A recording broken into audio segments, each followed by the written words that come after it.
अब हम लोग यहाँ पे बात करने वाले हैं सिलेबस पे। और सिलेबस वो भी कौन चीज़ की, झारखंड संयुक्त प्रवेश प्रतियोगिता परीक्षा, जो कि आपको 23 अप्रैल 2023 में ये होने वाली है।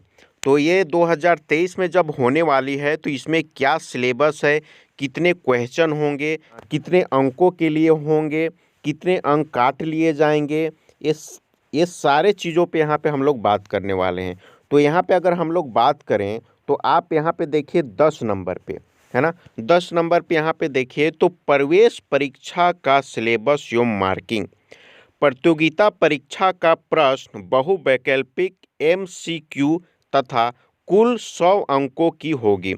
तो यहाँ पे आप देख सकते हैं आपका जो परीक्षा का प्रश्न जो है वो बहुवैकल्पिक होगी। बहुवैकल्पिक का मतलब कि आपको क्वेश्चन रहेगा, क्वेश्चन में 4 ऑप्शन रहेंगे, जिसमें से आपको एक ऑप्शन जो सही है उसे क्या करना है, कलर करना है।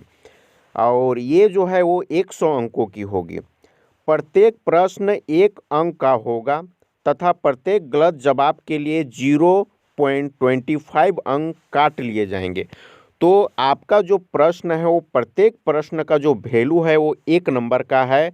और आप गलत करते हैं, कोई भी क्वेश्चन गलत करते हैं तो उसमें से आपको क्या कर लिया जाएगा, 0.25 अंक जो है वो काट लिए जाएंगे। तो यहाँ पे आपका 100 क्वेश्चन होने वाला है, 100 अंकों के लिए होने वाला है। और अगर आप कोई भी जवाब गलत देते हैं तो सही जवाब से आपको 0.25 अंक जो है वो काट लिए जाएंगे। यहाँ पे अगर हम लोग यहाँ पे पेपर के हम लोग बात करें, सब्जेक्ट की बात करें, कौन कौन से सब्जेक्ट से यहाँ पे आपको क्वेश्चन पूछे जाएंगे, 100 क्वेश्चन, वो यहाँ पे देखिए। पहला तो यहाँ पे आपको लैंग्वेज से पूछे जाएंगे, लैंग्वेज। तो लैंग्वेज से आपको कुल 30 क्वेश्चन पूछे जाएंगे, जिसमें से 15 क्वेश्चन हिंदी से होगी और 15 क्वेश्चन इंग्लिश से होगी, है ना। इंग्लिश से 15 क्वेश्चन हिंदी और 15 क्वेश्चन इंग्लिश से होगी। और ये कौन सी है, लैंग्वेज की है, लैंग्वेज की, जिसमें से आपको यहाँ पे सारा इसमें टॉपिक दिया हुआ है कि आपको कौन कौन से टॉपिक को पढ़ना है, कौन कौन से टॉपिक से क्वेश्चन पूछे जाएगी।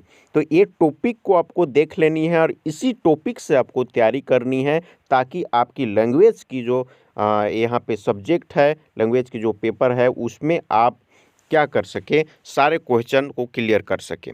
आपको वही टॉपिक को पढ़नी है, दूसरा कोई टॉपिक को नहीं पढ़ना है, क्योंकि यहाँ पे टॉपिक दे दिया गया है। हाँ, यहाँ पे एक चीज़ यहाँ पे नहीं दिया है कि कौन से टॉपिक से मैं कितना क्वेश्चन पूछूंगा, है ना। जैसे यहाँ पे अगर कंप्रीहेंशन है, कंप्रीहेंशन, तो कंप्रीहेंशन से मैं कितने क्वेश्चन पूछूंगा, है ना। रीअरेंजिंग सेंटेंसेस है, तो रीअरेंजिंग सेंटेंसेस से मैं कितना क्वेश्चन पूछूंगा, ऐसे तो नहीं दिया हुआ है। लेकिन यहाँ पे टोटल यहाँ पे दे दिया है कि टोटल मैं लैंग्वेज से 30 क्वेश्चन पूछूंगा, जिसमें से हिंदी में 15 और इंग्लिश में 15 मैं क्वेश्चन पूछूंगा, जिसमें से यहाँ इतना टॉपिक दिया हुआ है, इन टॉपिकों से मैं कुल 30 क्वेश्चन पूछूंगा। तो ये सारा टॉपिक आपको तैयारी करनी है। आगे अगर हम लोग यहाँ पे बात करें, यहाँ पे आगे हम लोग बात करें तो टीचिंग एप्टीट्यूड, यहाँ पे टीचिंग एप्टीट्यूड से आपकी जो कुल क्वेश्चन होगी वो 40 क्वेश्चन होगी। टीचिंग एप्टीट्यूड से 40 क्वेश्चन होगी, जिसमें से अगर आप देखें, जिसमें से तो यहाँ पे सारा टॉपिक दिया हुआ है कि मैं टीचिंग एप्टीट्यूड से कौन कौन से टॉपिक से मैं क्वेश्चन पूछूंगा, है ना। यहाँ पे कौन कौन से टॉपिक से मैं क्वेश्चन पूछूंगा, ये सारा चीज़ यहाँ पे दिया हुआ है। तो ये टॉपिक से आपको तैयारी करनी है ना। कितने क्वेश्चन के लिए, 40 क्वेश्चन के लिए। यहाँ पे भी वो ऐसे फाइंडिंग नहीं किया गया है कि मैं ये टॉपिक से इतना क्वेश्चन पूछूंगा, लेकिन सारे टॉपिक से मैं कितने क्वेश्चन पूछूंगा, 40 क्वेश्चन पूछूंगा। तो ये 40 क्वेश्चन के लिए आपको यहाँ पे टीचिंग एप्टीट्यूड से तैयारी करनी है। अगर हम लोग यहाँ पे आगे बात करें, आगे यहाँ पे अगर हम लोग बात करें तो रीजनिंग एबिलिटी से भी आपकी कितनी क्वेश्चन होगी, 30 क्वेश्चन होगी। रीजनिंग भी आपको तैयारी करनी है और रीजनिंग एबिलिटी से कितनी क्वेश्चन होगी, 30 क्वेश्चन होगी। और रीजनिंग एबिलिटी से भी यहाँ पे सारा टॉपिक यहाँ पे दिया गया है कि आपको कौन कौन सी टॉपिक से तैयारी करनी है रीजनिंग में, है ना, रीजनिंग में। तो यहाँ पे भी फाइंडिंग नहीं किया गया है कि मैं रीजनिंग में ये टॉपिक से इतना क्वेश्चन पूछूंगा, लेकिन अगर हम टोटल टॉपिक से यहाँ पे जितने टॉपिक दिए गए हैं अगर मैं बात करूँ तो यहाँ से कुल टॉपिक से कितने क्वेश्चन पूछे जा रहे हैं, यहाँ पे 30 क्वेश्चन पूछे जा रहे हैं। तो ये 30 क्वेश्चन के लिए आपको तैयारी करनी है। पहला तो आपका ये हो गया कि लैंग्वेज से आपको 30 क्वेश्चन के लिए तैयारी करनी है। अगर हम लोग टीचिंग एप्टीट्यूड की बात करें तो यहाँ पे आपको 40 क्वेश्चन के लिए तैयारी करनी है। अगर हम लोग रीजनिंग एबिलिटीज़ की बात करें तो आपको 30 क्वेश्चन की तैयारी करनी है। कुल कितनी क्वेश्चन हो गई, कुल आपकी जो हो गई वो 100 क्वेश्चन हो गई। 100 क्वेश्चन के लिए आपको तैयारी करनी है। यहाँ पे अगर आप मेघा सूची को यहाँ पे देखें कि किस प्रकार से मेघा सूची जो है वो तैयार की जाएगी, तो आप यहाँ पे देख सकते हैं मेघा सूची का निर्माण संयुक्त प्रवेश प्रतियोगिता परीक्षा में प्राप्त प्राप्तांक के आधार पर किया जाएगा। तो आपकी जो एग्ज़ाम होगी, परीक्षा जो होगी, उसमें जो भी प्राप्तांक होंगे उसके हिसाब से यहाँ पे क्या किया जाएगा, मेघा सूची तैयार किया जाएगा। लेकिन अगर यहाँ पे देखें 2 या 2 से अधिक अभ्यर्थियों के प्राप्तांक समान होने की स्थिति में मेघा क्रम का निर्धारण निम्न प्रकार से क्या किया जाएगा, किया जाएगा।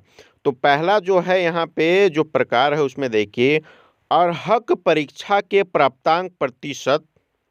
दूसरा में हम लोग देखें NCCC या NSS प्रमाण पत्र। हम लोग देखें पहले जन्म तिथि वाले अभ्यर्थियों को प्राथमिकता दी जाएगी। तो अगर किन्हीं 2 या 2 से अधिक लोगों का जो प्राप्तांक अंक जो है वो अगर समान हो जाता है, बराबर हो जाता है, तो उसमें जो मेघा क्रम का जो निर्धारण करना है हक परीक्षा के प्राप्तांक प्रतिशत को देखा जाएगा। NCCC या NSS प्रमाण पत्र अगर उनके पास है तो वो चीज़ देखा जाएगा और पहले जन्म तिथि वाले अभ्यर्थी को प्राथमिकता दी जाएगी।